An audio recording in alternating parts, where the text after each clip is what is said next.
गफ़ार खान छा पियो चवे? बाबा साईं, रईस गफ़ार खान अॼु बि असांजी दुश्मनी तां हथु खणण लाइ तयारु आहे। मसइलो आहे ओठे ऐं कमाल खान जो। इहो उन्हनि खे निबेरणो आहे। मां चाहियां थो त इहे सभु मसाला गॾु निबिरी वञनि। बाबा साईं, गफ़ार खान इन ॻाल्हि खे कॾहिं बि न मञींदो। हथु कढो बाबा साईं, हथु कढो। ओठे ऐं कमाल खान मां हथु कढो। बाबा साईं, जॾहिं खां वठी तव्हां उन्हनि खे पनाह ॾिनी आहे ऐं असांजे ॻोठ जो अमुन बि बर्बाद थी वियो आहे। हक़ीक़त इहा आहे त मां ओठे ऐं कमाल खान जी हिन दुश्मनीअ मां बेज़ार आहियां, पर छा कयां?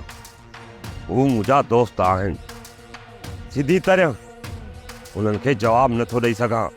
उहे ॿई मुंहिंजे भाउ जा क़ातिल आहिनि बाबा साईं। ॾिस मोब, तुंहिंजो भाउ कंहिं बि नाहे मारियो। इहे ॻाल्हियूं अञा मुंझल आहिनि ऐं असां वटि के बि पका सबूत न आहिनि। ऐं हिकु तरफ़ हेबत अहिड़ी ॻाल्हि करे वियो आहे ऐं तूं ॿी ॻाल्हि करी थो। इन्हनि ख़ाली अफ़वाहनि ते ओठे ऐं कमाल खान मथां असां इल्ज़ाम नथा हणी सघूं। बाबा साईं, जेकॾहिं तव्हांजी इजाज़त हुजे त ओठे ऐं कमाल खान मथां मां नज़र रखंदुमि। कुझु ॾींहंनि में ई उन्हनि जूं शरारतूं साम्हूं अची वेंदियूं। मोहबत तोखे पूरी इजाज़त आहे, पर ख़्यालु रखजांइ त उन्हनि जो शक तुंहिंजे मथां न वञे। उहो शक न ईंदो बाबा साईं। मूं बि यकीन करे त असां इन दुश्मनी मां तंग थी विया आहियूं। कमाल खान इन ॻाल्हि ते बीहे ई नथो। उनखे त पंहिंजे भाउ जी पग घुरिजे। गफ़ार खान जे सिर लाहिण खां पोइ इहा पग कमाल खान खे मिली सघे। कमाल खान बि भाउ जो सिर लाहिण में देरी न करे, पर गफ़ार खान वठि ॾे न। मूं बि तूं हाकिम खान खे सम्झा। जेको मुंहिंजो अंदाज़ो आहे त गफ़ार खान तव्हां सां ठही वेंदो।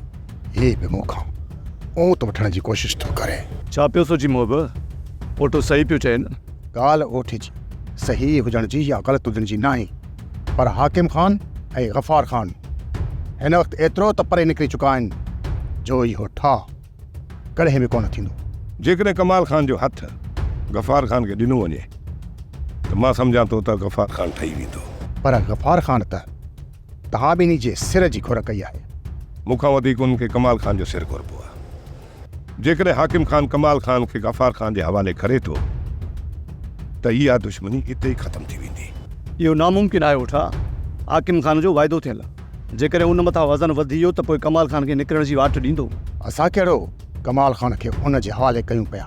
पोइ इहा दुश्मनी कॾहिं बि ख़तमु न थींदी। सम्झो थो त हाणे ओठो कमाल खान जो दुश्मन थी चुको आहे। सोप सीरियल ज़हर ज़िंदगी तमाम एपिसोड ॾिसो हाणे HD क्वालिटी में। विजिट कयो असांजो YouTube चैनल सिन TV HD ड्रामा। सब्सक्राइब कयो असांजो ऑफिशियल YouTube चैनल सिन TV HD ड्रामा ऐं वधीक अपडेट लाइ बेल आइकन खे क्लिक करियो।